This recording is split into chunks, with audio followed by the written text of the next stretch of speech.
Today's topic is about nothing is permanent, but everything is temporary. This line itself is one of the most underestimated line in the history of humanity. This is one of the most precious and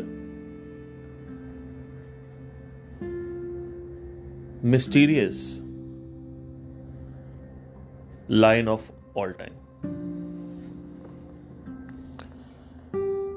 जब मैं ये बात करता हूँ कि सब कुछ permanent नहीं है और सब कुछ टेम्पररी है,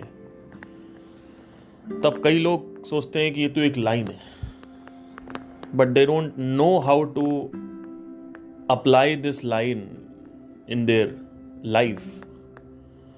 आज हम इसमें बात करेंगे. देखते हैं कि कहाँ तक मैं कुछ एग्जाम्पल्स के थ्रू आपको समझा पाऊँ कि इस लाइन का असली महत्व क्या है, सिग्निफिकेंस क्या है, कितनी डेंजरस ये लाइन है, साथ ही साथ कितनी वंडरफुल ये जो कोट है या लाइन है. वैसे तो किसी का कोट है नहीं, बट मेरा ही कोट समझ लो, क्योंकि किसी ने लिखा नहीं है. You can Google it. Nothing is permanent but everything is temporary. ये लाइन किसी ने लिखी नहीं आज तक. अगर लिखी है तो नीचे कमेंट जरूर करना, क्योंकि मैंने सच में गूगल में चेक नहीं किया है. अगर किसी ने नहीं लिखी है तब तो ये मेरी लाइन है. इसके ऊपर ट्रेडमार्क देना जरूरी है.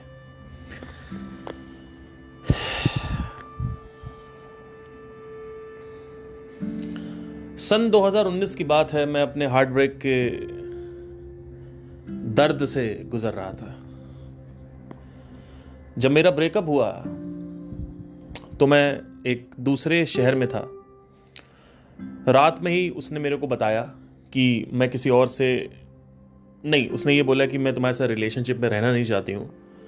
बट मेरे को अंदर से कहीं ना कहीं ये अंदाज़ा था, बट मैं एक्सेप्ट नहीं कर रहा था कि वो किसी और के साथ अपने आप को जोड़ चुकी है. बट फिर भी मैं उसको एक्सेप्ट नहीं करना चाहता था. तो होटल में मैंने होटल में चेक इन किया था, और जब मैंने उसको उसके ऑफिस के सामने उस लड़के से बात करते हुए देखा, और फाइनली जब उससे जाके पूछा, जब वो लड़का चला गया या जब वो ओला में बैठ के अपने घर जाने लगी, तो मैं अपने स्कूटी से, जो रेंटेड स्कूटी से, उसका पीछा करने लगा. पीछा करते करते मैंने उसको हाथ दिया, और वो शॉक में थी कि मैं यहाँ कैसे आ गया हूँ, बिकॉज मैं दिल्ली का रहने वाला था, वो किसी और शहर की थी. शहर का मैं नाम लेना उचित नहीं समझता हूँ, बिकॉज ये पर्सनल प्राइवेसी में मैं किसी की जाने, ऑल्दो मैं दंड दे सकता हूँ, पनिशमेंट दे सकता हूँ आपका नाम लेके, आपका शहर का नाम लेके, लेकिन मैं करना नहीं चाहता हूँ. बिकॉज कितना भी आपने मेरे को दर्द दिया हो, परेशानी दी हो, लेकिन मैं एज अ ह्यूमन बीइंग आपकी रिस्पेक्ट करता हूँ. आपके शायद आप नहीं करते होगे, और आप तो सोचते भी नहीं होगे, और आपको तो शायद ज्वालामुखी में जल जाना चाहिए, जाके कूद जाना चाहिए. But at the same time humanity की मैं रिस्पेक्ट करता हूँ. तो मैंने उसकी कार रुकवाई, और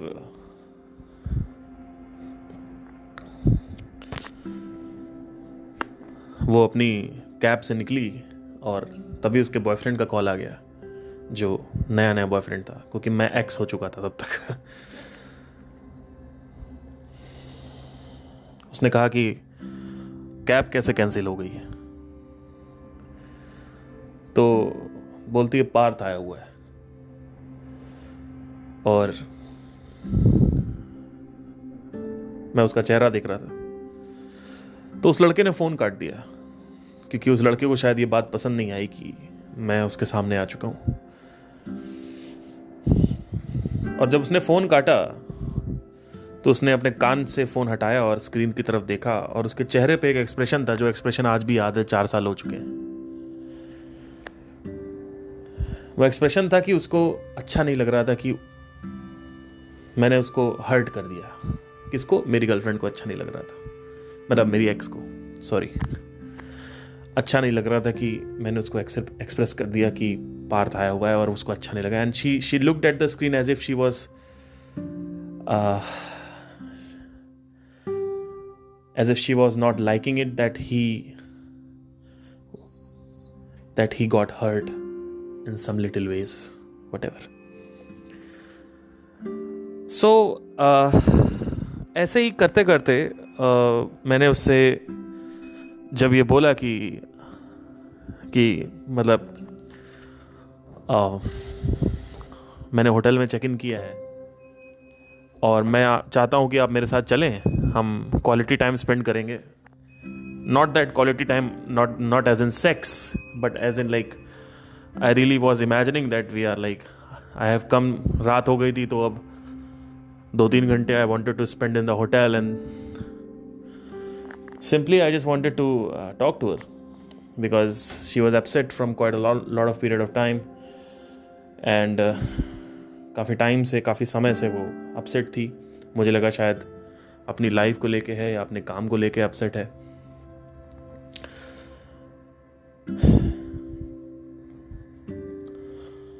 तो उसने मना कर दिया। उसने कहा कि आज हमारे यहाँ एक फेस्टिवल है और मेरी भाभी घर पे आई हुई हैं और मुझे उस फेस्टिवल को मनाने जाना है। ये बहाना दिया उसने। उसे भी पता था ये बहाना है, मुझे भी पता था ये बहाना है।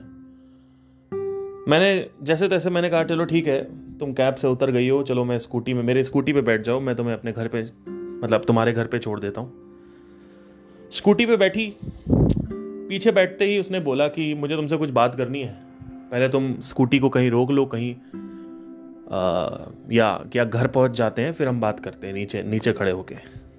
तो मैं काफ़ी बेचैन था, बेसब्री थी मेरे अंदर। तो मैंने उससे बोला कि अभी बता दो क्या बात है, मतलब चलते चलते ही, तो बताओ क्या दिक्कत है, बताओ क्या दिक्कत है, क्या प्रॉब्लम हो गया, मेरे से कोई गलती हो गई क्या, मैंने कुछ कर दिया गलत, मेरे से कुछ गलती हो गई। उसने बोला नहीं, तुमसे कोई गलती नहीं हुई है। मैंने कहा देखो मैं कमाता अच्छा नहीं हूँ, हार्डली मेरी 25,000 रुपये की नौकरी है, नौकरी मतलब नौकरी नहीं थी इन द सेंस, मैं कमा रहा था through various all these ways, singing के through I was giving classes and that time, and थोड़ा बहुत यूट्यूब से पैसा आता था। तो शी टोल्ड मी दैट नहीं ऐसा कोई दिक्कत नहीं है। फिर मैंने उसको बहुत बार सॉरी बोला, मैंने कहा सॉरी सॉरी सॉरी। तो बोलती तुम क्यों सॉरी बोल रहे हो, मतलब तुमने तो कुछ मतलब I don't want you to be sorry and all that, I just don't want to be in the relationship. मैंने कहा why the hell don't you want to be in the relationship. She told me that just I don't want it because she was afraid to commit it, कि कौन लड़की ऐसे बोलेगी कि हाँ मैंने तुम्हें धोखा दिया है, तो मैं, मतलब चोर सामने थोड़ी बोलेगा आपसे कि चोरी कर रखी मैंने।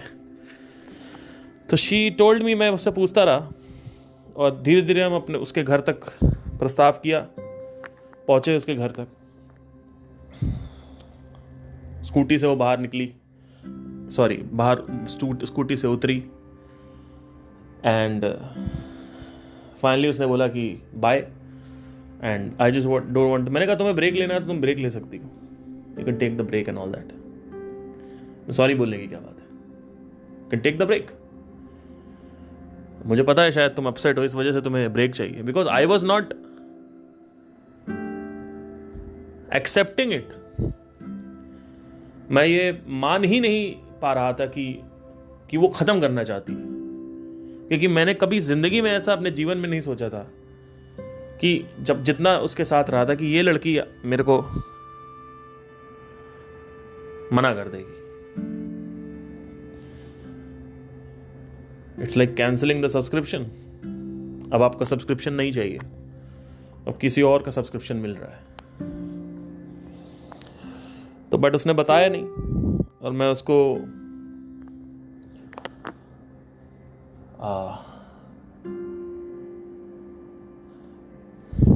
छोड़ के वहीं पे चला आया। उसने मेरे को ये भी बोला था कि तुम मेरे को थप्पड़ मारना चाहो तो थप्पड़ मार लो, बट मुझे रिलेशनशिप में नहीं रहना है। मैंने कहा मैं क्यों थप्पड़ मारूंगा भाई, मैं लड़कियों को थप्पड़ नहीं मार सकता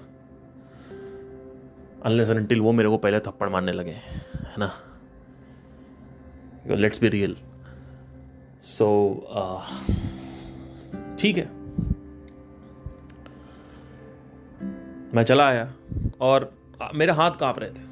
मतलब स्कूटी मेरी जो है वो मैं चला नहीं पा रहा था, फोकस नहीं कर पा रहा था, और मैं अपने होटल के रास्ते पर निकल पड़ा। रास्ते में ही मैंने थोड़ा स्कूटी रोका, सोचा कि क्या करूं, बट समझ नहीं आया। वापस स्कूटी स्टार्ट करी, होटल की तरफ आया, अंदर पार्किंग करी और चाबी वापस लगाई और अंदर एंट्री किया रूम के।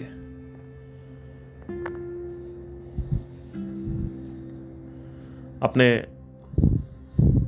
एक भाई था, उसको कॉल किया तो उसने बोला कि तुम अभी वापस आ जाओ, बिकॉज अब तुम क्या करोगे वहां पे, अगर ऐसा बोल दिया उसने तो। मैंने वापस फ़ोन काटा, उसकी फ्रेंड को कॉल किया तो उसकी फ्रेंड से मैंने पूछा कि ये जो लड़का है क्या सीन है, मतलब इन लोगों का। बोलती क्या सीन है मुझे तो नहीं पता। मैंने कहा ये लोग ब्रेक लेते हैं, तो ये लोग साथ में ब्रेक लेते हैं ऑफिस में जो ब्रेक्स होते हैं। तो बोलती है हाँ ब्रेक्स तो हमेशा वो साथ में ही लेते हैं। वहां से मेरा जो दिल की धड़कनें थी वो डबल हो गई, क्योंकि अब मेरे को हल्का हल्का अंदर से आने लगा कि हाँ कुछ ना कुछ दाल में काला है। मेरे हाथ कांप रहे थे होटल में बैठे बैठे। मतलब I was alone sitting on my bed. अपने हाथ मैंने सर पे रखा हुआ था, सामने शीशा था, अपनी शक्ल देख रहा था। मेरे आंखों के नीचे एक तरीके के समझ लीजिए कि चेहरा मेरा जो सुन्न हो गया था पूरा। ऐसा लग रहा था कि ब्लड ही नहीं है चेहरे पे, सफ़ेद हो गया था चेहरा। और मैंने अपने हाथों को देखा, मेरा हाथ कांपने लगे जैसे कोकीन लेने के बाद कांपने लगते हैं। तो मुझे समझ नहीं आया, मुझे बिल्कुल समझ नहीं आ रहा था। I was not smoking at that time. मैं नीचे गया, मैंने बड़ी गोल्ड ली और वापस ऊपर आया और सिगरेट फूकना चालू किया। जब मैंने सिगरेट फूका तब मेरे को थोड़ा सा अच्छा लगा, तब मेरा थोड़ा काम डाउन हुआ, मैं कंट्रोल कर पाया अपने आप को। फिर एक सिगरेट फूकी, फिर वापस नीचे गया, चेकआउट किया, सामान लिया, कैब बुलाया, ओला, बैठा ओला में। ओला में बैठने से पहले मैं नुक्कड़ की दुकान पे गया, वहां पे वापस दोबारा सिगरेट ली मैंने। सिगरेट के पैसे नहीं थे मेरे पास क्योंकि डिजिटल पेमेंट ले नहीं रहा था वो। तो पास में एक लड़का खड़ा हुआ, तो उसने मेरी शक्ल देखी, उसने कहा कि मैं पे कर देता हूं। तो मैंने कहा आपको मैं डिजिटल कर देता। नहीं कोई दिक्कत नहीं है। उसने मेरी शायद शक्ल देखी या कुछ देखा, परेशान है जो भी है। मैंने सिगरेट ली, आप विश्वास नहीं करेंगे, कैब के अंदर बैठ के मैंने सिगरेट पिया और कैब वाले ने मेरे को अलाउ कर दिया। कहता है ठीक है आप पी लीजिए। एयरपोर्ट पे गया, वहां पे एक ब्लैक कॉफी का काउंटर था, कॉफी वॉफी लिया, अपने जेब से फोन निकाला और जेब से निकाल के लिखने लगा कि मैंने इससे क्या सीखा है, just to engage myself and not to be in that mindset. इतनी देर में मेरी एक्स का वापस कॉल आया, कहती है कि तुमने मेरी फ्रेंड को बोल के क्या क्या पूछा तुमने उससे। मैंने कहा मैं तुम्हारे उस लड़के के बारे में पूछ रहा था, क्या सीन है, तुम लोग ऑफिस में ब्रेक साथ में लेते हो।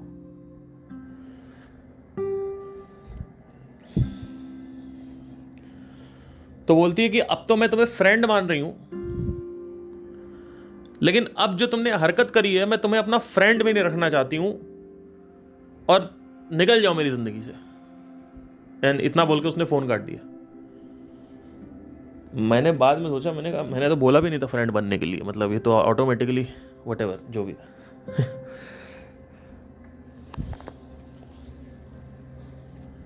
कॉफी पिया, फ्लाइट थी मेरी 1:30 बजे सुबह की। आप सोच रहे होंगे पैसे नहीं थे तब भी फ्लाइट से चला गया। मेरे उस वक्त जेब में 12,000 थे, 3,000 की फ्लाइट थी वापस आने की और 3,000 जाने की, तो 6,000 मैंने उड़ा दिए। तो हाँ, ये आपका आंसर है। तो क्योंकि मुझे जल्दी पहुंचना था उसके पास, इसलिए मैंने फ्लाइट ले लिया था, नहीं तो मैं ट्रेन से ही जाता, बट ठीक है। तो मैंने फ़ोन निकाला और लिखना चालू किया, क्योंकि कहीं ना कहीं मैंने संदीप महेश्वरी को देख रखा था वीडियो वगैरह कि बुरा वक्त आता है तो उससे आपने क्या सीखा, लिखो।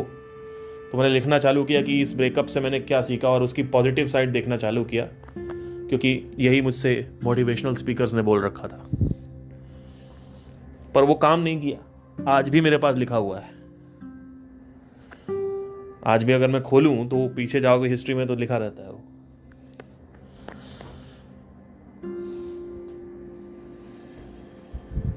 वक्त बीतता गया, मैं घर आया, रोता रहा, उसको कॉल करता रहा, वटेवर। उसका रात में वेटिंग जाता रहा, मैं उसको कॉल करता रहा, फिर उसने मेरा नंबर ब्लॉक कर दिया, मेरे दोस्तों का नंबर ब्लॉक कर दिया, सबका नंबर ब्लॉक कर दिया। अननोन नंबर से कॉल किया, उसका नंबर ब्लॉक कर दिया कि वापस आ जाओ, कोई दिक्कत नहीं है। 1-1.5 साल ऐसे ही चलता रहा, 2 साल। 2 साल बाद क्या हुआ, चीजें बेटर होने लगी। एक्चुअली चीजें बेटर 6-7 महीने में ही होने लगी थी, लेकिन फिर इंटेलेक्चुअली मुझे बाहर आना पड़ा, कि थॉट को लाना पड़ा बीच में कि, और चीजें बेटर होने लगी। आप जब ऐसी सिचुएशंस में होते हैं तो हमें क्या लगता है, एवरीथिंग इज परमानेंट। कोई भी दुख आ गया, हमें लगता है कि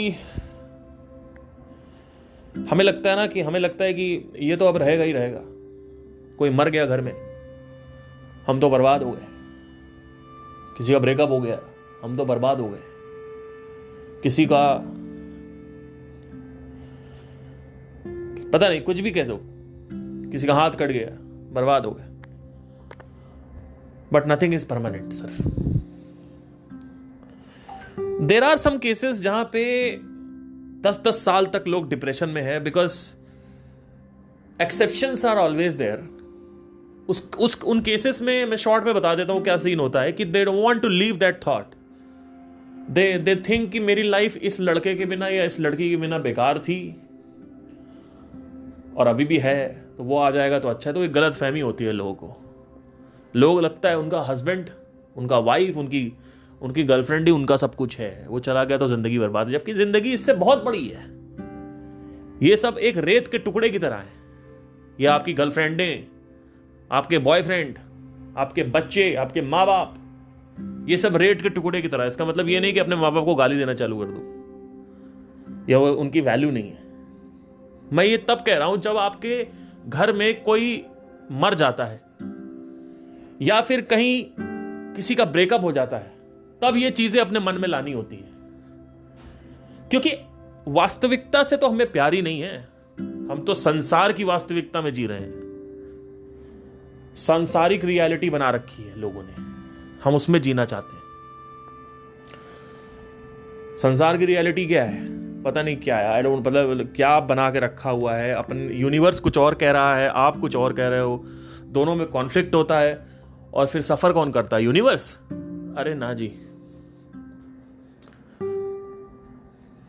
यूनिवर्स का सिंपल सा कहना है कि मेरे साथ ट्यून में रहो, जैसा मैं चल रहा हूं उस हिसाब से चलो, चीजों को परमानेंट मत बनाओ।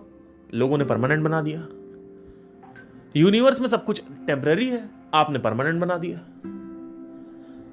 जहां चीजें परमानेंट होनी चाहिए वहां पे आपने टेम्पररी बना दिया। जब सुख होता है तब आप ये कहते हो कि अरे चला जाएगा, अरे चला जाएगा, अरे चला जाएगा। सॉरी, जब सुख होता है, जब आपको प्लेजर होता है, जब आपके जिंदगी में संतुष्टि होती है, तब आप क्या ये कहते हो, अरे बना रहेगा, अरे बना रहेगा, अरे बना रहेगा। लेकिन दुख में आप क्या करते हो, अरे बना रहेगा, अरे बना रहेगा, अरे बना रहेगा, जबकि दोनों ही झूठ है। तो आपकी सांसारिक वास्तविकता कुछ और ही है, संसार की सोच कुछ और है, संसार की वास्तविकता कुछ और है, संसार की रियलिटी, संसार किसी और तरीके से जीता है। जीता कहां, यूनिवर्स में है। अरे आपको अगर किसी और तरीके से जीना है तो अपना खुद का यूनिवर्स बनाओ ना। लेकिन आपकी वो औकात तो है नहीं।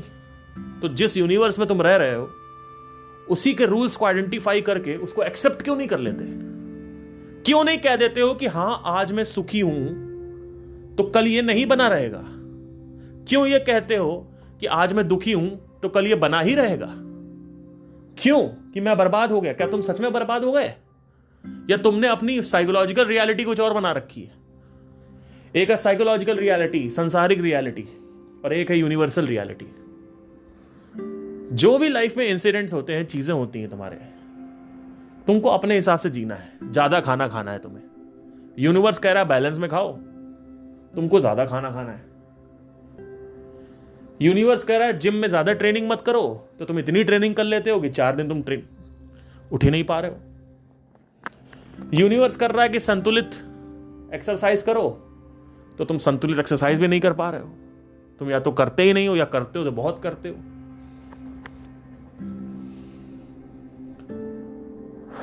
सब कुछ हिला पड़ा है। जो चीजें हैं उसको हम एक्सेप्ट नहीं करते, और ये एक्सेप्टेंस ही प्रॉब्लम है। आपको अकेलापन लग रहा है, लेकिन इस दुनिया में हर एक आदमी से जाके पूछोगे तो हाफ ऑफ द पॉपुलेशन ये कहेगी कि हम अकेले नहीं हैं, हमें मजा आता अकेले में।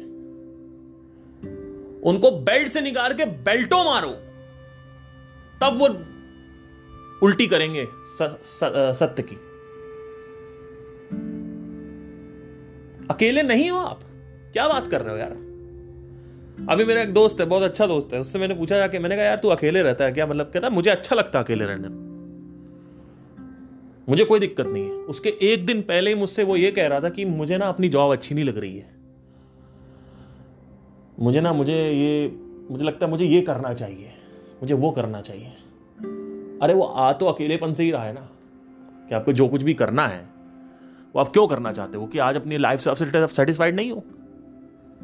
आप अकेले हो पर आप लैपटॉप पे हो, आप अकेले हो पर आप फोन पे हो, आप अकेले हो तो आप अपनी मां से चैटे मार रहे हो, आप अकेले हो अपने दोस्तों से चैटे मार रहे हो। चैटे मार मार के बात नहीं कर रहा हूं मैं, चैटे मारने की बात नहीं कर रहा हूं। मैं कह रहा हूं रात में तुम 11 बजे सो रहे हो, अब तुमको 4 दीवारें काट रही हैं। अब उस 4 दीवार में तुम किसी और से बातें करने लगोगे तो वो इंगेजिंग बिहेवियर है, वो अकेलापन नहीं है। अकेलापन तब है जब फोन रख दिया। तो आपको क्यों जरूरत पड़ रही है कुछ किसी की? तो हाफ ऑफ द पॉपुलेशन जो है डिनायल में जीती है। उनको लगता है हम अकेले नहीं हैं।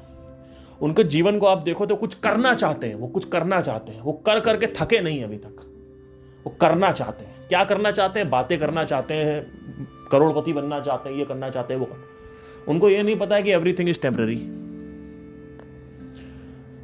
हमें ये इल्यूजन होता है कि हम सिंगर बन जाएंगे, एक्टर बन जाएंगे, डांसर बन जाएंगे, करोड़पति बन जाएंगे तो सब कुछ परमानेंट हो जाएगा, जबकि वो भी टेम्पररी है। हम टीवी पे आ जाएंगे, हम फेमस हो जाएंगे। ये साला फेमस होने का अलग क्रेज लगा हुआ लोगों को। इंस्टाग्राम पे इतने फॉलोअर हो जाएंगे तो मेरी जिंदगी अच्छी हो जाएगी। कुछ नहीं होने वाला। 2-3-4 दिन लोग बोलते हैं, 2-3-4 दिन आपको अच्छा लगता है, उसके बाद वो बकवास लगने लगता है।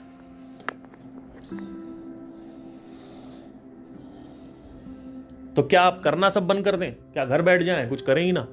ऐसा नहीं है, करो, पर इस अप्रोच से मत करो। ये अप्रोच प्रॉब्लमैटिक है। इस अप्रोच से करो कि चलो देखते हैं इसकी पॉसिबिलिटी क्या है, लेट्स एक्सप्लोर इट। चलो देखते हैं कि ये कहां तक जा सकता है, चलो देखते हैं कि इसमें क्या होता है, चलो देखते हैं कि 1 लाख फॉलोअर्स होने के बाद कैसा लगता है। और एक है कि 1 लाख फॉलोअर हो जाएगा तो मजा आ जाएगा, लाइफ विल बी एक्साइटिंग। एक ही अप्रोच है। एक अप्रोच है चलो देखते हैं, let's explore it, let's see the reality ना, let's find out the reality. Not कि भैया पहले ही एक रियलिटी माइंड में है और उसको तुम एक एग्जिस्टेंस में लाने की कोशिश कर रहे हो, क्योंकि जो रियलिटी तुम्हारे माइंड में है उसको तुम एग्जिस्टेंस में लाने की कोशिश करोगे तो वो कभी एग्जिस्टेंस में आएगा नहीं, क्योंकि ऐसा कोई रियलिटी है ही नहीं जो तुम सोच के बैठे हो। तुम चाहते हो everything is permanent, which is contraindicating to the universe. It is like धरती चक्कर लगा रही है तो धरती चक्कर ना लगाए। अरे तुम भगवान हो क्या? सूरज पश्चिम से निकल आए, अरे तुम भगवान हो क्या? नदियां बहना बंद कर दें। एक साइकोलॉजिकल रियलिटी है जो बना के रखी है तुम्हारे ड्रीम्स की तुमने अपने माइंड में, और एक अप्रोच है कि चलो देखते हैं क्या होता है। ये दो अलग अलग अप्रोच है। जब मैं कोई काम करता हूं तो मुझे ये अच्छे से पता है कि वो काम इसलिए नहीं कर रहा हूं कि उसमें मजा आ जाएगा, जिंदगी सेट हो जाएगी, लोग जलेंगे, क्योंकि लोगों को जला के भी देख लिया, जिंदगी को सेट करके भी देख लिया, प्यार करके भी देख लिया, सच्चा प्यार पाके भी देख लिया, सेक्स करके भी देख लिया, सब कुछ करके देख लिया, कुछ नहीं होने वाला।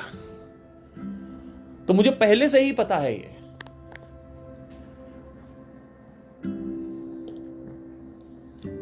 कि एवरीथिंग इज टेम्पररी।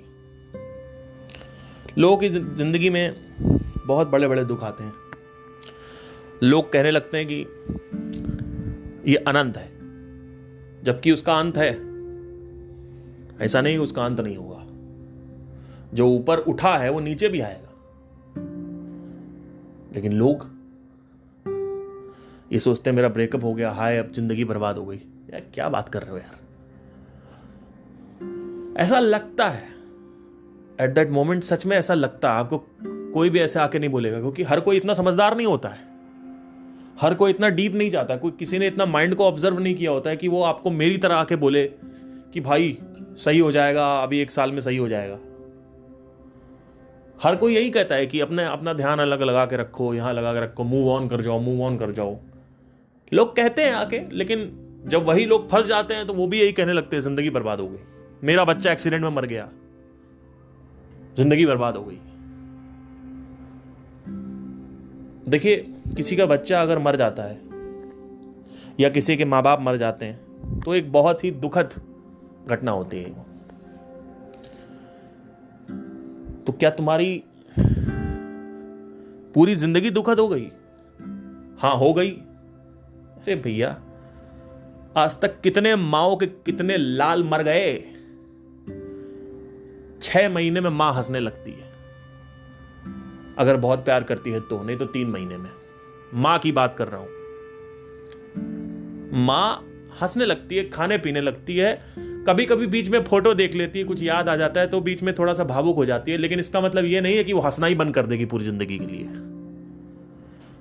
आप बोल रहे हो मेरी पूरी जिंदगी की घटना दुखद हो गई, मेरी पूरी जिंदगी दुखद हो गई, उस वक्त तो आप बोलोगे, लेकिन डेटा क्या कह रहा है? जो डेटा है उसको देखो ना। Data never lies sir. Data कभी भी मरता नहीं है, डेटा कभी भी झूठ नहीं बोलता। डेटा क्या कह रहा है? इस दुनिया में इंसानों को बड़ी से बड़ी दुखद घटना के साथ गुजरना पड़ा, बड़ी से बड़ी। ये तो कुछ नहीं है, किसी का बच्चा मर गया, ब्रेकअप हो गया। यहां पे भुखमरी हुई है हमारे देश में, माओ ने अपने बच्चों के हाथ काट काट के खा डाले, ठीक है। कैनिबलिज्म फॉलो अप होने लगता है।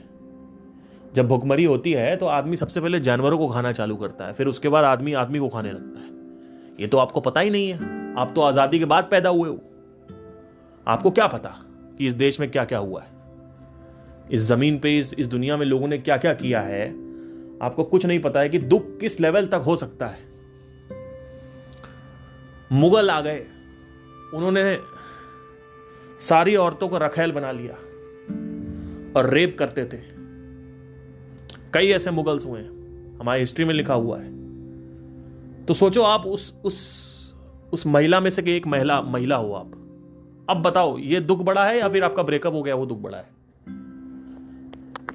इस देश में क्या क्या हुआ है, कभी हिस्ट्री को उठा के पढ़ो कि क्या क्या हुआ है इस देश में। सब कुछ हो जाता है, लेकिन सब कुछ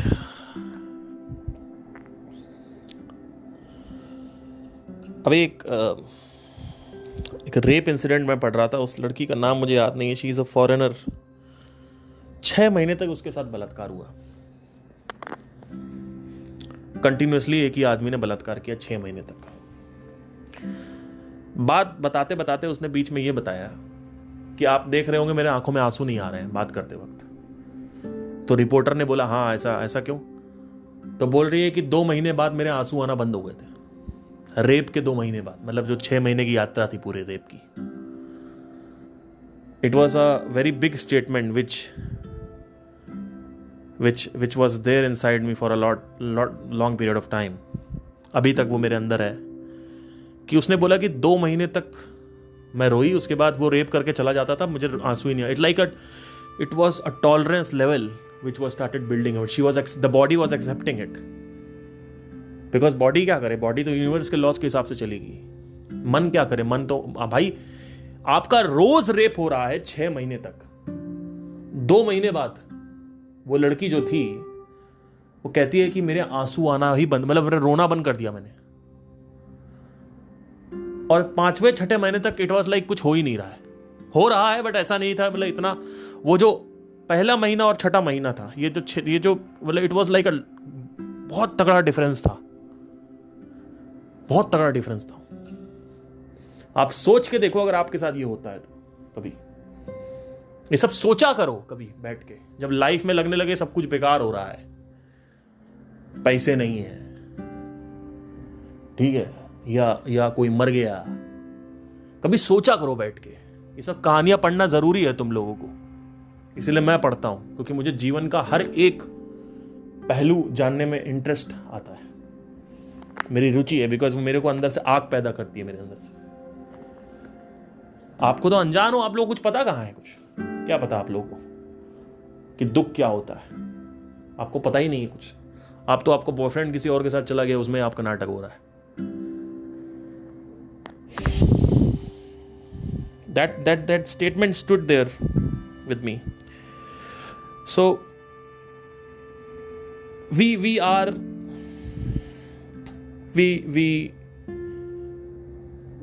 are manipulating the reality as we want. But the irony is कि रियलिटी आपके हिसाब से आपको लग सकता है कुछ सेकंड्स के लिए या कुछ दिनों के लिए, कुछ सालों के लिए, कि रियलिटी आपके हिसाब से मोल्ड हो गई है, बट रियलिटी आपको एक तरीके से बेवकूफ बना रही होती है। रियलिटी कभी मोल्ड हुई ही नहीं थी। Nothing is permanent, everything is temporary. ये एक रियलिटी है। और लोगों की रियलिटी क्या है? Everything is permanent, everything is permanent. बढ़िया है, उसमें भी लोग अपने बीच में पैतरे ले आएंगे। दुख जो है वो परमानेंट है, सुख जो है वो भी परमानेंट नहीं है।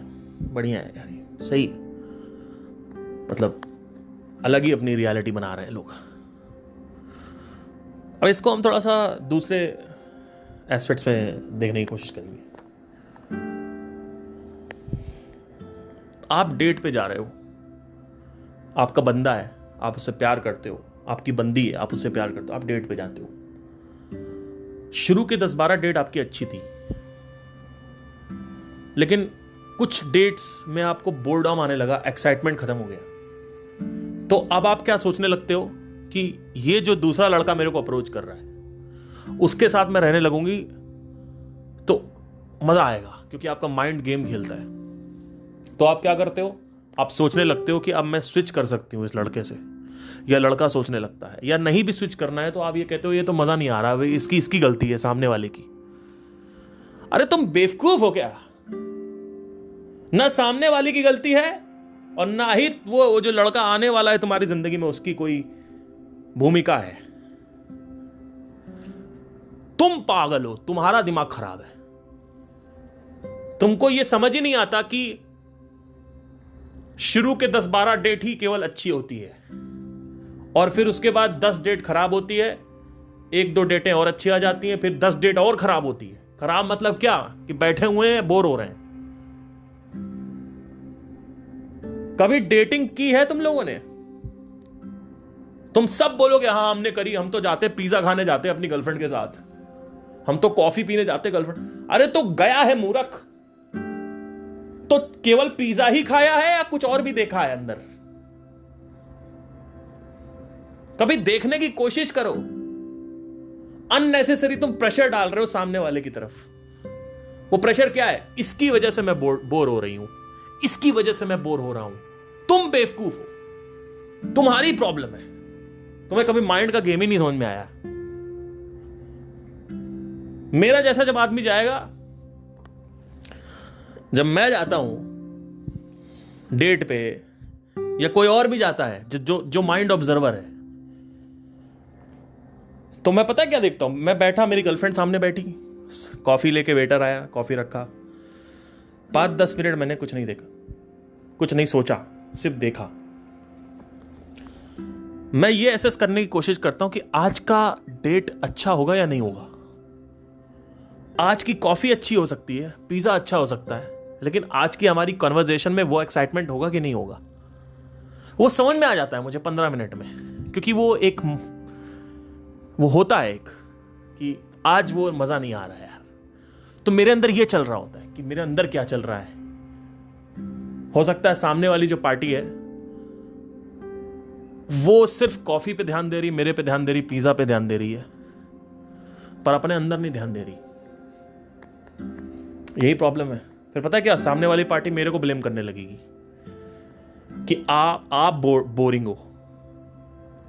अरे मेरी मां, अगर मैं रोज तेरे सामने चुटकुले फेंकूंगा ना, तो शुरू के 10-12 डेट्स में तू मेरे साथ एंजॉय करेगी, और 15वें डेट पे तू आके पता है क्या बोलेगी? कि कभी सीरियस भी रह लिया करो, कभी सीरियस भी रह लिया करो। तुम्हारे अंदर सीरियसनेस नहीं है क्या? इसकी मां। और कोई आदमी अगर सीरियस है तो तुम्हारे अंदर कोई सेंस ऑफ ह्यूमर नहीं है क्या? अरे मैडम, अभी सेंस ऑफ ह्यूमर चालू कर दूंगा ना 15-20 डेट्स के लिए, तो आप कहोगे सीरियसनेस नहीं है। समझने की कोशिश करो मैं क्या कह रहा हूं। प्रॉब्लम आपकी मेरी नहीं है। प्रॉब्लम यह है कि तुमने कभी रियलिटी को भांपा नहीं। जब भांपा नहीं तो तुम एक्सेप्ट कैसे करोगे? जब देखा ही नहीं तुमने, तो तुम अपनी रियलिटी में जीते हो कि मुझे एक आदमी आएगा, वो शादी करके खुश रखेगा, जबकि खुशी किसी के हाथ में नहीं है तुम्हारी, स्पेशली तुम्हारी खुशी, क्योंकि तुम एक ह्यूमन बीइंग हो। एक कुत्ते को खुश रखा जा सकता है, एक बाघ को खुश रखा जा सकता है, गाय को खुश रखा जा सकता है, चींटी को कुत्ता, बिलार, भैंसी, बंदरिया, उसको खुश रखा जा सकता है, लेकिन इंसान को खुश नहीं रखा जा सकता सर। इंसान खुश रहने वालों में से नहीं है। इंसान की अपेक्षाएं बढ़ने लगती हैं, क्योंकि इंसान अंदर से खोखला होता जाता है। इंसान बाहर से अंदर की तरफ सुख लाने की कोशिश करता है, जो कि पॉसिबल नहीं है। तो अगर ये लड़की जो मेरे साथ डेट पे गई है, या मैं अगर बेवकूफ हूं, मैं डेट पे गया हूं किसी के साथ, मैं इस फैक्ट को देख लेता हूं, इस सत्य को देख लेता हूं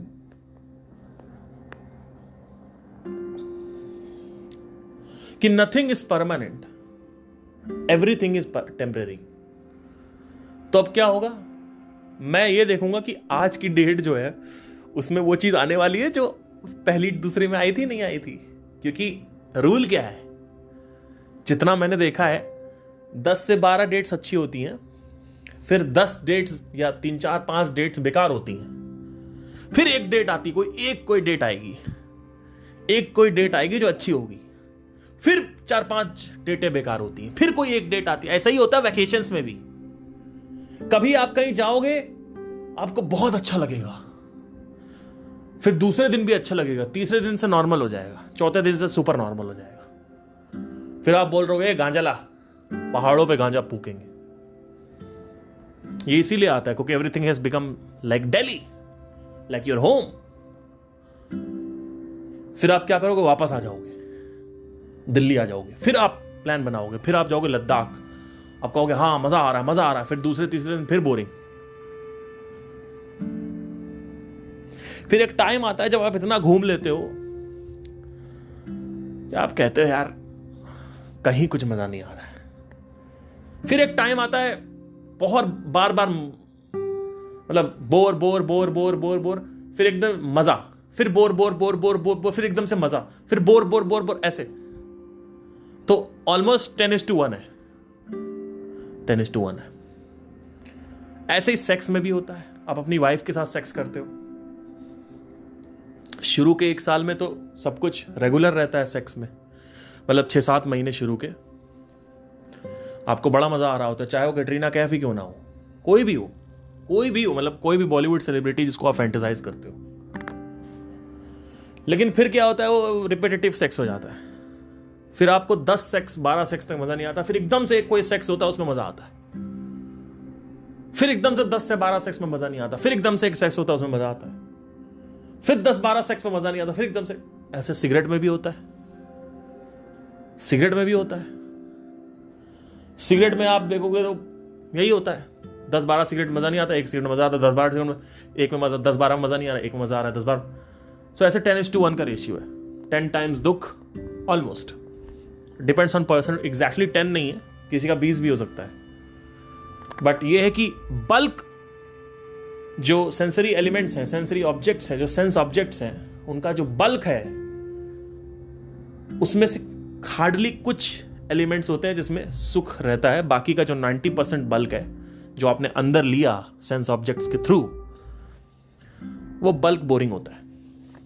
अब बोर्डम प्रॉब्लम नहीं है, प्रॉब्लम है कि बोर्डम जब ज्यादा बनने लगती है तो फ्रस्ट्रेशन होने लगती है, वो फ्रस्ट्रेशन एंगर में कन्वर्ट हो जाती है। फिर माइंड पता है क्या बोलता है, ऑफिस की एक लड़की है उसके साथ सेक्स करूंगा तो मजा आएगा, फिर ये प्रॉब्लम होने लगती है। फिर आदमी सिगरेट की ब्रांडिंग चेंज करने लगता है, कभी पतली सिगरेट पिएगा, कभी एडवांस पिएगा, कभी आइस बर्स्ट पिएगा, फिर आदमी कभी बियर पे आ जाएगा, कभी विस्की पे आएगा, कभी कोकेन पे आएगा, कोई गांजा आएगा, ऐसे एलिमेंट्स चेंज करने लगता है, ऐसी लड़की चेंज करने लगता है, एलिमेंट चेंज करने लगता है, डेस्टिनेशन चेंज करता है।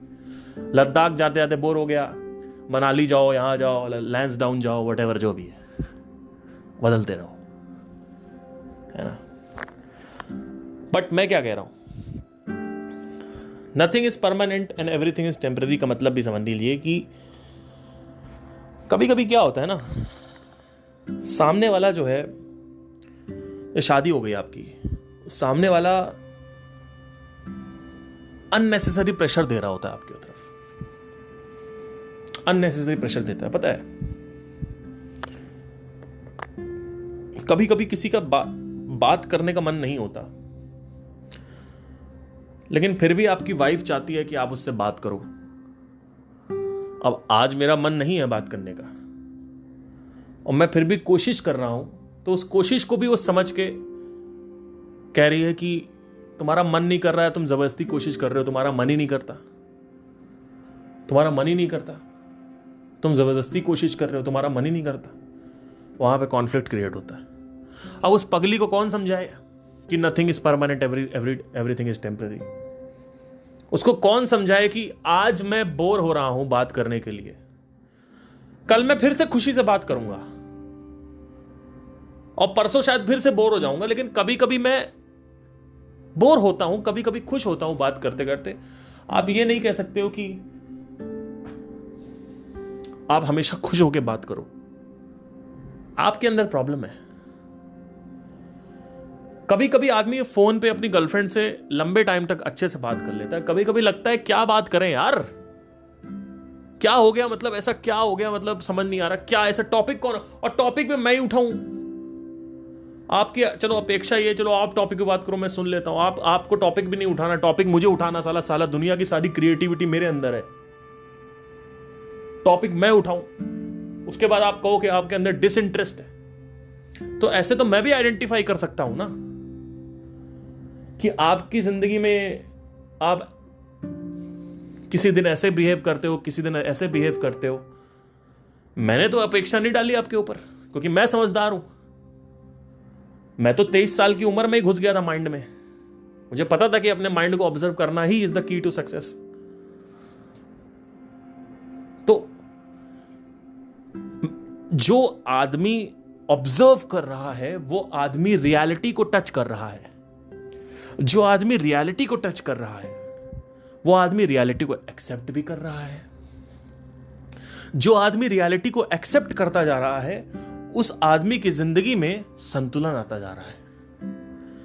जितना ज्यादा आदमी की जिंदगी में संतुलन आता जाएगा, उतना ही ज्यादा आदमी खुश होता जाएगा, क्योंकि उसको पता है कि कुछ चीजें बदली जा सकती हैं, कुछ चीजें नहीं बदली जा सकती। तो जिसको नहीं बदला जा सकता है, उसको एक्सेप्ट करना पड़ेगा। एक्सेप्ट करने के लिए पहले यह समझना जरूरी है कि रियलिटी क्या है। अभी तो हम रियलिटी को मोल्ड कर रहे हैं, जबकि रियलिटी मोल्ड होती नहीं है। इसका मतलब हम रियलिटी की कैरेक्टरिस्टिक नहीं जानते। इसका मतलब हम रियलिटी की नेचर नहीं जानते कि नेचर ऑफ द रियलिटी क्या है, प्रोटोकॉल्स क्या है, रूल्स एंड रेगुलेशंस क्या है, कानून क्या है, मैप क्या है, हमें पता ही नहीं है। तो जब तक हमें पता नहीं होगा, तब तक हमें यह कैसे पता चलेगा कि I can not fix it. How can you stop the sunrise from the east? But this is the exact same thing you guys are doing. You guys are trying to control the sunrise. You guys are trying to mess the reality. जबकि reality एक बहुत बड़े खूंखार राक्षस की तरह है और आप उसके सामने चींटी की तरह हो. अगर रियलिटी को ज्यादा आपने नाटक किया ना, तो रियलिटी आपको फ्लिक कर देती है. फ्लिक मतलब पता है क्या होता है? जब एक चींटी को आप उंगली और अंगूठे से मारते हो दूर की तरफ, लाइक कैरम बोर्ड खेल रहे हो आप, वैसा. It's called flicking. जो फ्लिक है ना, ये रियलिटी कर देगी आपको, ज्यादा नाटक करोगे आप तो. क्योंकि पहले रियलिटी बर्दाश्त कर रही होती है, फिर ज्यादा आप करोगे तो फ्लिक करती है वो. और वो कभी कभी इतना खतरनाक फ्लिक कर देती है, फिर आप कहोगे कि ये क्या हो गया. यही होता है नशा. नशा यही तो है, और क्या है नशा? नशा हो गया जो भी आपके रिलेशनशिप्स हो गए, उसमें आपने ज्यादा एक्सपेक्टेशन लगा ली. आपका पति आपको छोड़ के चला गया, तलाक फाइल कर दिया. आप कहोगे पति ने तलाक फाइल किया. पति ने तलाक फाइल नहीं किया है. पति के माइंड को तुमने नहीं समझा, क्योंकि पति का माइंड और तुम्हारा माइंड एक ही है. और माइंड माइंड है. माइंड आपका मेरा पार्ट नहीं है, माइंड रियलिटी का पार्ट है. माइंड रियलिटी का पार्ट है सर. वो पति नहीं है, वो माइंड से आप पंगे ले रहे हो. और माइंड से पंगे लेने का मतलब है कि आप यूनिवर्स से पंगे ले रहे हो. इसीलिए इस चैनल का नाम द माइंड है, क्योंकि सब कुछ माइंड में ही है. सारा खेल माइंड का है, पूरा जड़ सब कुछ. पढ़ते रहो तुम्हारे शास्त्र, कुछ नहीं होने वाला. कहां लिखी होंगी ये बातें? जहां अगर लिखी भी होंगी तुम समझ नहीं पाओगे. पढ़ते रहो शास्त्र और सुनते रहो बेवकूफों को, जो शास्त्रों को बहुत सम्मान देते हैं. सम्मान देना उचित है, लेकिन शास्त्रों को रियलिटी नहीं मानना है. बहुत सारे ऐसे महामूर्ख हैं बेवकूफ यूट्यूब पे, जो बोलते हैं शास्त्र शास्त्र शास्त्र. अरे शास्त्र को पढ़ के करेगा क्या? तेरे एक्शन तो कुछ और बात कर रहे हैं. इसीलिए शास्त्रों को क्यों पढ़ना है जब आप अंदर ही देख सकते हो? और बिना देखे जब अप्लाई ही नहीं होगा, तो शास्त्र को पढ़ के फायदा क्या है? सिर्फ पढ़ने से कुछ नहीं होता. बोध करना जरूरी है अंकल. बोध करना जरूरी है. लोगों को यह बताओ कि लोग बोध कैसे करें, कि वो डेटिंग वाला एग्जाम्पल कैसे सेट होगा शास्त्रों में. उस वक्त तो डेटिंग होती भी नहीं थी.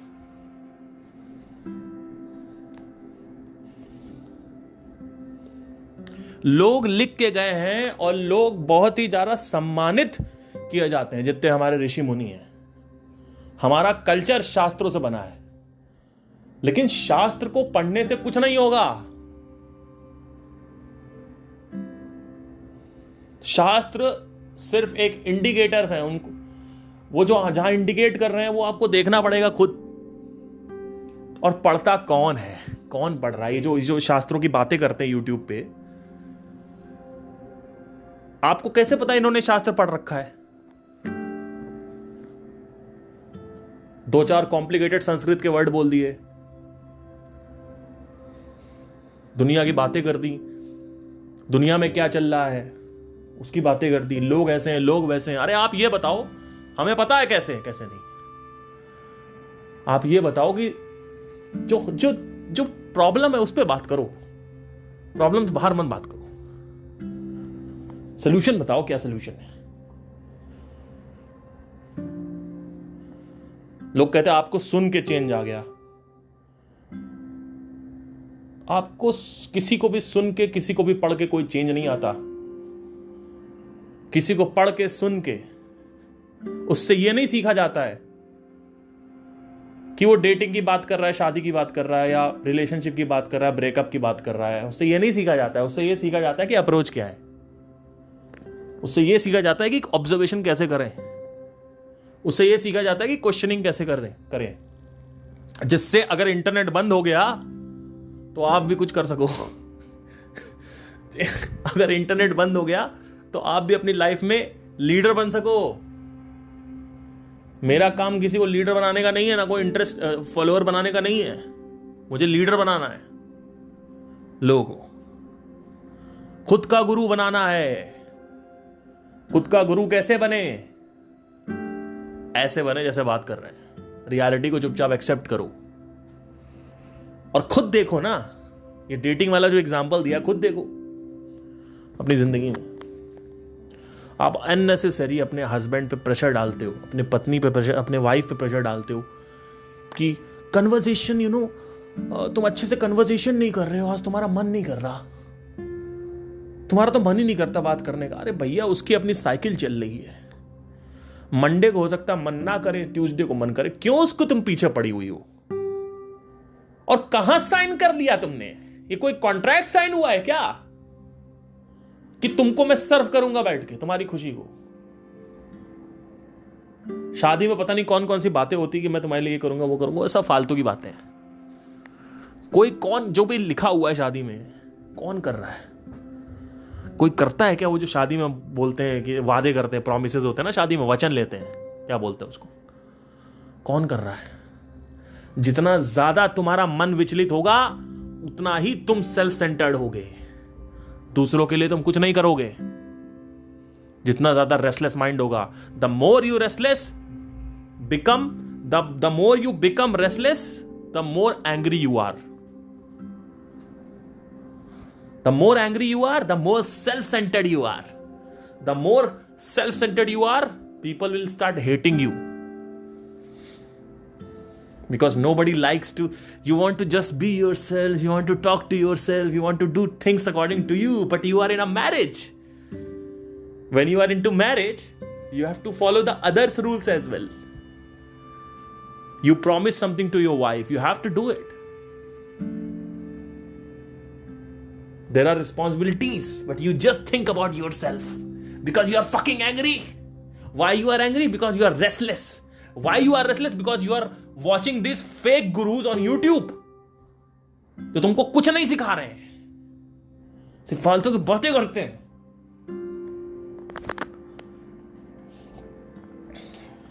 We need to understand this, that in order to grow in life, you don't need any guru. You don't need any shastra, any Ved. Because anyway you are not reading it. Bhagavad Gita के वचन पढ़ लोगे, उसमें क्या बोला जा रहा है वो तो तुमने समझा नहीं, उसमें अपना तुमने बीच में डाल दिया एजेंडा। इसीलिए अष्टावक्र गीता को घर के बाहर रखा जाता है, क्योंकि अष्टावक्र गीता यहां से चालू होती है। तुम, ऐसे स्टार्ट होता है, तुम विश्व साक्षी हो, तुम सर्वव्यापी हो, ना कि मैं सर्वव्यापी हूं। क्योंकि जहां तुमने बोला मैं सर्वव्यापी हूं, वहां पे बहुत सारे पॉइंट्स आ जाएंगे। क्या पॉइंट्स आ जाएंगे? वहां पे कृष्णा आ सकते हैं, वहां पे ब्रह्मा आ सकते हैं, वहां पे जीसस आ सकते हैं, वहां पे कोई और आ सकता है। मैं बोलने का मतलब क्या है? लेकिन वहां पे अष्टावक्र गीता को कहां लोग बाहर फेंक दिया लोगों ने, क्योंकि वो डायरेक्ट है। हमें हमारी मान्यताओं से दूर मत लेके जाओ। हमारी भैया फटके चार हो जाती है। मान्यताओं से दूर दूर मत लेके जाओ हमको, हमारी मान्यताएं सब कुछ है हमारे लिए, क्योंकि the idea is what we are. अब वो आइडिया पे क्वेश्चन होगा तो अच्छी बात नहीं है फिर। नो बडी लाइक्स रियलिटी, मैंने क्या बोला? नो बडी लाइक्स रियलिटी, बल्कि रियलिटी, जबकि रियलिटी आप कुछ समय तक ये बोल सकते हो कि कुछ भी कर सकते हो, लेकिन जब कुछ समय तक आप कर सकते हो, लेकिन कुछ टाइम बाद reality will kick in, anyway it will kick in. Someday the reality kicks in. कुछ समय तक तो आप झूठ में जी सकते हो। असत्य साथ तो देता है पर साथ नहीं देता। असत्य साथ देता है, ऐसा लगता है कि वो साथ दे रहा है, पर वो साथ नहीं देता। मतलब क्या? जब जरूरत पड़ेगी तब तुम्हारे साथ नहीं खड़ा होगा वो, तब तुम्हारे पास सत्य खड़ा होगा सिर्फ। और सत्य तुम्हारा साथ नहीं देता लेकिन साथ देता है। सत्य को पकड़ के ऐसा लगता है कि मैं क्या सब कुछ छोड़ दूं, मैं अपनी मान्यताएं छोड़ दूं? कैसे छोड़ो अपनी मान्यताएं? नहीं नहीं नहीं नहीं, नहीं। लेकिन अगर तुमने छोड़ दिया तो कुछ टाइम के लिए तुम्हें अजीब सा लगेगा, लेकिन जैसे तुमको सत्य हक करेगा, अपने आंचल में भरेगा, धीरे धीरे तुम्हारी लाइफ जो है वो स्वतंत्रता की तरफ चली जाएगी। नहीं तो अभी तो तुम्हारी लाइफ पूरी की पूरी बंधी हुई, तुम एक जेल में बंद हो। तुम जेल में बंद हो, सुबह से शाम तक जेल में बंद हो। जेल है ईएमआई की, जेल है तुम्हारी वासनाओं की। तुम्हें अभी घर बनाने हैं, तुम्हें अभी कारें खरीदनी है, तुम्हें शादी करनी, बच्चे करने हैं। अभी ये तुम्हारी वासना, ये वासनाओं का जेल है। और अगर तुम्हारी वासनाएं नहीं, तुम्हारे घर वालों की वासनाएं तुम्हारे ऊपर जेल की तरह काम कर रही हैं। वो क्या है? क्या है वो? अभी बेटा तुमको आईएएस बन के दिखाना है, ये जेल है। अभी बेटा तुमको घर लेना है, ये जेल है। जेल ही जेल चल रही है। लेकिन जिस दिन तुमने सत्य का हाथ पकड़ लिया, उस दिन ये जेल एक सेकंड में टूट जाएगी। कोई तुम्हारे पर हावी ही नहीं हो सकता। तुम कहोगे ये सब फालतू की बातें मत करो, क्योंकि मुझे बड़ी पिक्चर दिख चुकी है। वो बड़ी पिक्चर क्या है? कि तुम ब्रह्मांड हो। जिस सोर्स से ब्रह्मांड बना है उसी सोर्स के तुम हो। आज साइंस भी यही कह रही है कि हमारे अंदर जो कार्बन एटम्स हैं, हमारे अंदर जो कुछ भी केमिकल्स हैं, वो बिग बैंग थ्योरी के टाइम बने थे, और वो दूसरी गैलेक्सी के स्टार्स पे भी मौजूद हैं। मतलब जो कुछ भी बना हुआ है वो सब गैलेक्सी में ऑलरेडी है। जो रोगन और ब्रायन कॉक्स का पॉडकास्ट देखो, उसमें आपको समझ में आएगा कि किस तरीके से बात हो रही है, यूनिवर्स कैसे बना हुआ है। ब्रायन कॉक्स और जो रोगन का पॉडकास्ट आप देखोगे तो, कि हम धरती से नहीं बने हुए हैं। धरती में जो मिट्टी मौजूद है, जो मॉलिक्यूल्स हैं उसके अंदर, जो एटम्स हैं, वो सूर्य में है, और जो सूर्य में है वो गैलेक्सी के सेंटर में है। जो गैलेक्सी में है वो बाहर है। तो मतलब इट्स लाइक इंटरकनेक्टेड। तब तुम्हें समझ में आएगा एक्चुअली तो तुम सच में एटम ही हो। एक चलते फिरते एटम हो तुम। तुम्हारे पास जो चीजें हैं वो भी एटम है। प्लांट्स एंड एनिमल्स, पानी, जल, अग्नि, वायु, आकाश, सब कुछ, वो भी सब एटम ही है। लेकिन प्रॉब्लम बताए क्या है? कि तुम्हें गलतफहमी हो गई है। इंडिविजुअलिटी क्रिएट हो गई है तुम्हारे अंदर, और ये इंडिविजुअलिटी जिस दिन मर गई, उस दिन तुम्हारे डिजायर और तुम्हारे घर वालों के डिजायर एकदम दो कौड़ी के लगने लगेंगे आपके सामने। इसको वैराग्य बोलते हैं। यह है वैराग्य। वैराग्य पढ़ने से नहीं प्राप्त होता है कि वैराग्य की डेफिनेशन पढ़ ली शास्त्रों में जाके। वैराग्य मतलब क्या? ये वैरागी है। अच्छा, वैराग्य ऐसे प्राप्त नहीं होता है। वैराग्य प्राप्त होता है जब सबकॉन्शियस लेवल पे तुम्हारा मैं परिवर्तित हो जाए। तुम्हारा मैं है क्या? ये मैं खत्म हो जाएगा, बचेगा ही नहीं मैं। जब मैं ही खत्म हो गया तो मैं के कंस्टिट्यूएंट, यानी जो डिजायर है, जो फियर्स है, वो भी खत्म हो जाएंगे। डिजायर रहेगा ही नहीं। मृत्यु से प्यार होने लगेगा। मृत्यु से घृणा है अभी, और जीवन से प्यार है। ये राग द्वेष क्रिएट होता है because of the fucking desire. वो डिजायर पे अटैक करता है सीधा। आत्मज्ञान सीधा अटैक होगा डिजायर पे आपके। फिर आप कोई भी चीज अप्रोच करोगे, चलो देखते हैं क्या होता है ना।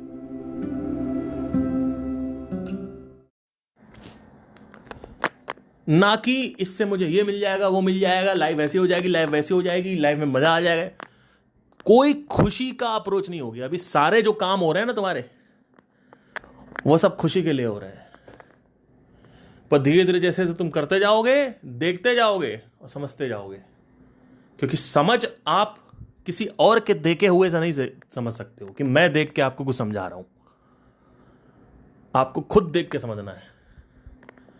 जब तक मैं भूत को देख के बताऊंगा तब तक तुम भूत को नहीं देखोगे कि भूत ऐसा है, उसके दांत ऐसे थे, उसकी आंखें ऐसी थी। मैं कितना भी तुम्हें बता दूं, तुम्हें नहीं समझ में आएगा। लेकिन जिस दिन तुम खुद भूत देख लोगे तब तुम्हें समझ में आएगा। इसीलिए शास्त्रों का महत्व नहीं है। शास्त्र भूत का डिस्क्रिप्शन दे रहे हैं कि भूत ऐसा होता है, भूत वैसा होता है, उसकी आंखें बड़ी, दांत छोटे। लेकिन भूत जब खुद देख लिया तो शास्त्र को पढ़ने की क्या जरूरत है, मुझे ये बता दो। इसीलिए Krishnamurti was against shastra. And there are some theoretical idiots which will just talk about some particular book or the entirety of the book. The book readers are the biggest idiots in the world. The only book you should read is the book which is inside. You don't need to read any book. These books which are outside are the pointers. They are just pointers. Even if you don't have the pointers, if you are an extreme observer, a sharp observer, an accurate observer, a keen observer, you can understand things. You can question it. You observe it, then you question it. You understand in one moment. You don't need to ask somebody else, because आज internet खत्म हो गए, कल किताबें जला दी गई, तो तू जाएगा कहां? क्या करेगा तू? और जहां जो किताबें जो लिखी गई हैं वो अंदर से देख के लिखी गई हैं मेरे अंकल। कल को मैं कोई किताब लिखूंगा तो अंदर से देख के लिखूंगा। समझने की कोशिश करो। जो कॉन्सेप्ट है इसको समझो, इसको डालो अंदर। ठीक है, थोड़ा हड़का के बात करता हूं क्योंकि वो दिन चले गए जब धीरे धीरे बात होती थी। आप लोगों को वैसे कुछ नहीं समझ में आने वाला, लेकिन फिर भी चलो थोड़ा हड़का रहा, हो सकता बात आ जाए, समझ में आ जाए, जिंदगी बदल जाएगी। लेकिन anyway,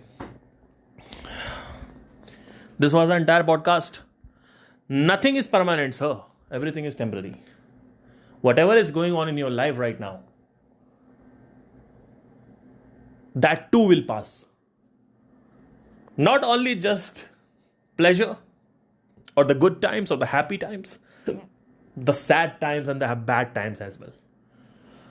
All these things will pass. Let me give you an example, last example.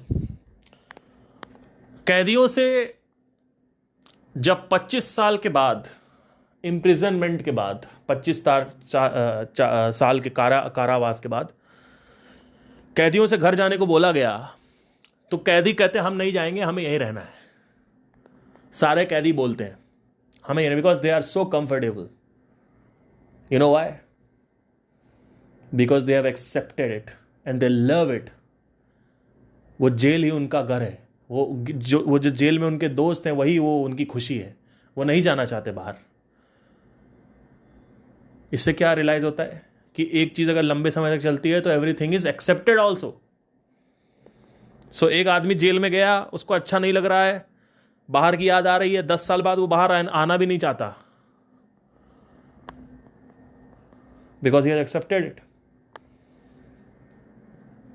It is just like that rape girl which makes me cry, makes me sad, that 3 months, 4 months she was raped. After 4th month she accepted it. After 2 months she accepted it. And she stopped crying. Anyway, thank you so much.